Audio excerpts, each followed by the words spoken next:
في دوا لو قُلت لك ترتيبه في مبيعات سوق الدوا المصري مش هتصدّقني، والدوا ده مش مضاد حيوي ولا هو مسكن، لكنه دوا بيستخدم في علاج التهابات الأعصاب الطرفية، تقدر تشتريه بسهولة وأحيانًا مش بتحتاج روشتة، لكن بيتم إساءة استخدام الدوا ده بشكل بشع.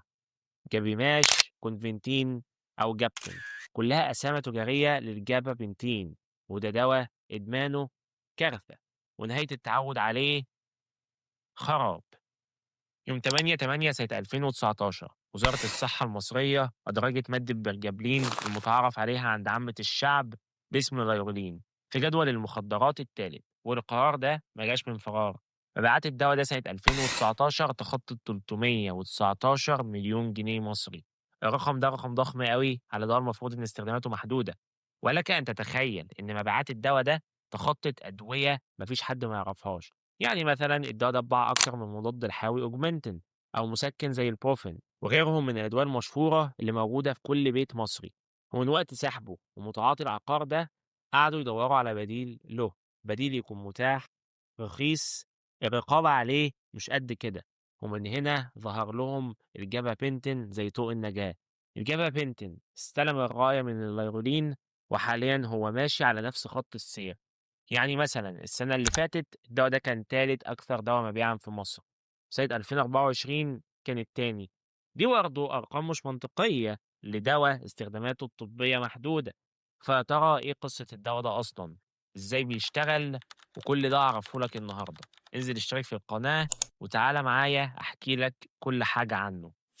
سنة 1993 هيئة الغذاء والدواء الأمريكية FDA وافقت على دواء اسمه جابابنتين، وبقى متاح تجاريا في أمريكا، وبلغت ذروة انتشاره سنة 2004 تحت اسم نيورنتين من إنتاج شركة فايزر.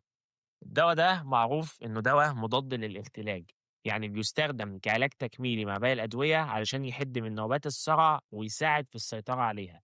على مدار آخر 20 سنة ظهر له استخدامات كتيرة، يعني خليني أقول لك إن الدوا له تقريبا 14 استخدام طبي، سواء إذا كانت الاستخدامات دي متوافق عليها أو استخدامات غير مدرجة بنسميها أوف ليبل يوز. يعني الدوا بيعالج المشكلة دي فعلا وعليها دراسات، لكن الدراسات مش كفاية للدرجة اللي تخليني أدعم استخدامه بشكل رسمي.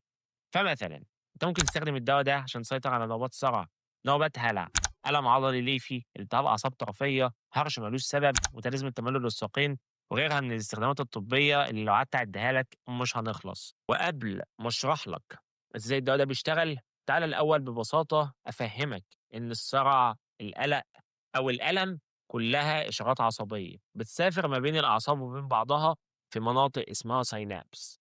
دور الجبابنتين هنا إنه حرفيًا بلطجي، بيروح لقنوات الكالسيوم في المناطق دي ويقفلها تمامًا، وبالتالي بيقلل من انتقال الإشارات العصبية ويسيطر على الحالة.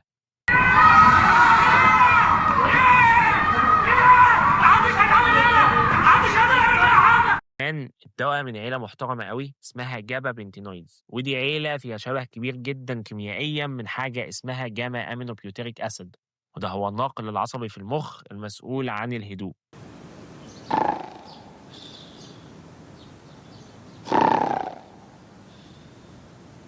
وخلّيني أكون صريح معاك، هو الدوا مش بيشتغل على المستقبلات دي، هو بيلعب على تركيز النواقل العصبية، سواء إذا كانت المنشطة زي الجلوتامات والنورابinephrine أو المثبطة زي الجابا. فبشكل عام في المحصلة الألم هيقل، الهدوء هيزيد، والحالة المزاجية هتتحسن تباعًا للي حصل ده. وطبعًا أنت فاهم، حالة مزاجية كويسة، تقليل ألم، هدوء، دي بداية أي مخدر، يعني إساءة استخدام. فالدوا معروف عالميًا إنه ممكن يتم إساءة استخدامه، سواء من الناس اللي أصلًا بيتكتب لها في روشتات أو حتى الناس اللي بتتعاطى مواد مخدرة وعايزة بديل رخيص ومتاح. وعلى الرغم إن الدوا ده مش جدول في دولة مصر، لكنه مثلًا متضيّق عليه في بلاد كتيرة. لو رُحنا لبريطانيا هنلاقيه category C في جدول المخدرات، وفي أمريكا هو مش متجرّم من الحكومة الفيدرالية ولكنه جدول خامس في بعض الولايات زي ميتشيجن وفرجينيا. وطبعًا ما تقدرش تصرفه بدون روشتة، ده بديهيات. وإساءة استخدام الدوا ده ممكن تتم من فئتين من الناس، بعض من الناس اللي الدكتور هيكتب لها الدوا ده في روشتة، لكن جسمهم بيعمل حاجة اسمها tolerance، يعني مستقبلات الدوا ده بتتعود عليه، وبالتالي ما بيدّيش نفس التأثير اللي المفروض إنه يدّيه. وحل الموضوع ده في دماغهم إن هم يزودوا الجرعة من نفسهم بدون الرجوع للطبيب.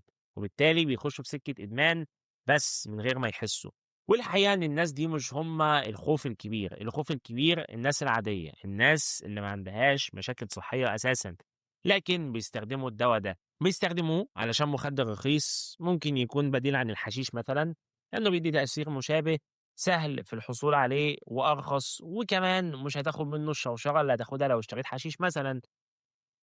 وطبعًا الجرعات اللي الناس دي بتستخدمها بتبقى أضعاف الجرعات العلاجية، المتعاطي بياخد كميات ضخمة جدًا منه في الجرعة الواحدة، والحقيقة إن الدوا ده ما ينفعش يكون بدون إشراف طبيب إطلاقًا، لأن الآثار الجانبية عايزة دكتور واعي، دكتور مخضرم، مقيم الحالة كويس، عارف إنها محتاجة الدوا ده وبيعرف يتعامل معاها. فمثلًا الأعراض الجانبية العادية الشائعة هي دوخة، فقدان سيطرة على الحركة، غثيان، عسر هضم، جفاف في الفم، ضعف انتصاب وغيرهم. وكل ده مش المشكلة الحقيقية أصلًا، الدوا له مشاكل كبيرة، له احتياطات وصف مهمة لازم يبقى عارفها الدكتور يبلّغ بيها العيان، ولو حصلت للعيان يرجع للدكتور بتاعه. يعني بسم الله كده الدوا ده بيعمل حاجة اسمها اكتئاب تنفسي، ده معناه إن معدل التنفس بتاعك هيقل بشكل ملحوظ، وده بيزيد أوي لو بتستخدم أدوية تانية بتثبط الجهاز العصبي. يعني لو أنت مثلًا بتاخد جابابنتين مع مسكنات أفيونية زي الترامادول مثلًا، ساعتها أنت ممكن تموت. كمان تفاعلات حساسية هي نادرة، شبه ما بتحصلش، بس لو حصلت منه ممكن تموّت. كمان لاحظوا في الأطفال اللي عندهم ADHD إن الدوا بيزوّد السلوك العدواني وبيعمل هايبرة. كمان الدوا بيزوّد من حدوث أفكار انتحارية، يعني تاخد القرص من هنا تحس إن أنت عايز تاخد العربية بتاعتك في يوم جميل تخبطها في أقرب شجرة. وطبعًا الحاجات دي كلّها كفيلة إنها تخوّفك، كفيلة إنها تخلّيك ما تقربش من الدوا ده إلا إذا كان دكتور هو اللي كاتبه لك. ده غير إن الدوا ده ممكن يؤدي إلى الوفاة بسبب التسمم، بالذات لو خدت منه جرعات عالية أوي. يعني مثلًا بعد فحص تقارير 104 حالة وفاة، وجدوا إن هم كانوا بيتعاطوا الجابابنتين، لقوا إن الجابابنتين كان سبب أساسي في موت 48% من الحالات دي، يعني تقريبًا نصهم. طبعًا ده رقم ما فيش فيه هزار. وطبعًا إنك تبطّل الدوا ده له أعراض انسحاب، أعراض الانسحاب شدتها ومدتها بتختلف باختلاف الكمية اللي أنت بتتعاطاها، والمدة اللي أنت بتتعاطى فيها الدوا ده، وبتتراوح ما بين شوية انزعاجات وأرق والحاجات دي لحاجات أكبر. وطبعًا عشان تبطّله مش من نَفْسك، أنت محتاج دكتور، محتاج دكتور يقيّم الحالة، يخلّصك من السموم، وممكن يكتب لك شوية أدوية تمشي عليها علشان حالتك تتحسّن. كمان محتاج جروبات دعم، محتاج علاج معرفي سلوكي، ومحتاج نفهم أنت عملت كده ليه، وأنت ليه مدمن، وإزاي لمّا تطلع تنخرط مع المجتمع. وفي النهاية الأدوية مكانها مش في الشارع ولا مكانها السوق السودا، ولا الطبيعي إنك تكذب على الصيدلي علشان تاخدها. الأدوية مكانها الصيدليات، يصرفها صيدلي أمين وفاهم وواعي، ويكتبها لك طبيب عارف حالتك كويس وفحصك. الدواء مش لعبة ولا ينفع تسيبه يتحكم فيك، لا ينفع تعامل الدواء إن هو تسالي. الدواء كيمياء، كيميا ليها تأثير. الدواء اللي بيبدأ بعلاج ممكن يبقى قيود وإدمان عليك بسبب قرار غلط منك، جرعة غلط، أو لحظة طيش. الجابابنتين هو نقطة في بحر، ففي آلاف الأدوية اللي بيساء استخدامها. فمن اللايرولين للجابابنتين في حلقات كتير مفقودة هكلمك عنها في حلقات تانية. ولو عجبك المحتوى ده اشترك في القناة، ادعمها، وفعل زر الجرس.